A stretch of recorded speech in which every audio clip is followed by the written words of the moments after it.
Good afternoon and welcome to Print21, the weekly video news bulletin for the Australian and New Zealand print industries.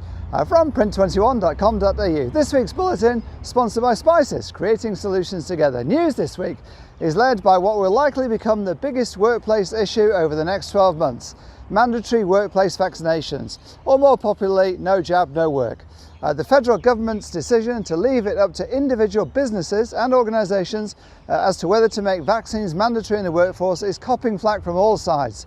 Businesses infuriated that the government is effectively abrogating responsibility to individual companies by not mandating vaccination in the workplace.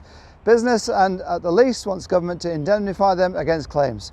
For businesses, the issue promises to be a nightmare, especially if they are left to work it out for themselves, with anti-vaxxers claiming discrimination if they are not allowed to work, while business owners want security of operation without the threat of being closed down for 2 weeks for deep cleans.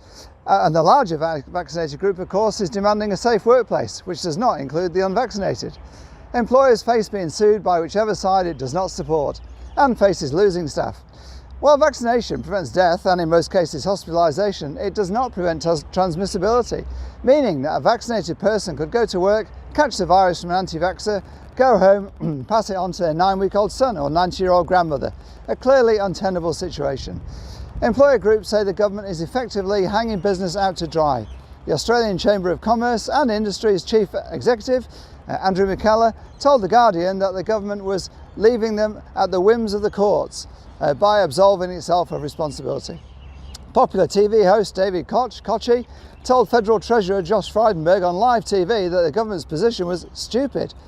Walter Kuhn, president of PVCA, said, as it is primarily a federal government responsibility to legislate employment law, they should take the lead, communicate their intent and legislate to provide the certainty that everybody needs. Charles Watson, governance and IR manager at TRMC, said, if government at least said there is a strong basis for mandatory vaccination, that would give business some security to move forward on that basis. Watson, in fact, has written a TRMC industry advisor for printers on workplace vaccination.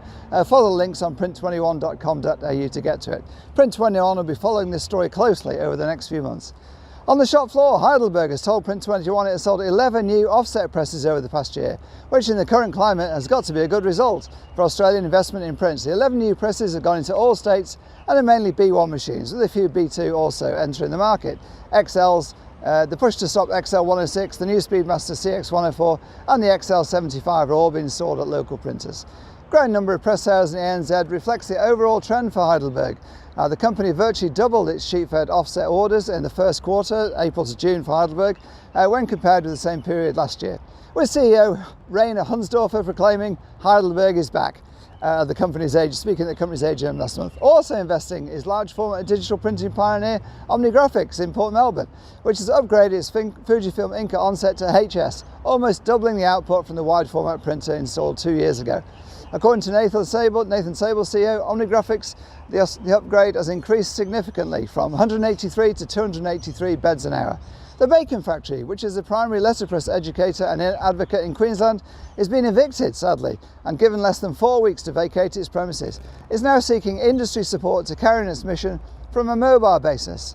Owner Clint Harvey is planning on creating a mobile letterpress classroom in a 40-foot shipping container. Go to print21.com.au, follow the links to contribute to the GoFundMe page. Finally this week, Print21's in the news with Colleen Bate, highly experienced print journalist, joining the media platform as deputy editor. She joins from Digital Image magazine, comes with 25 years reporting on the graphic arts and print industries in Australia, New Zealand and South Africa.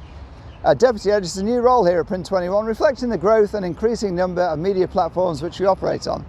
I remain as editor, Jana Reza, senior journalist, Patrick Howard, editor-at-large.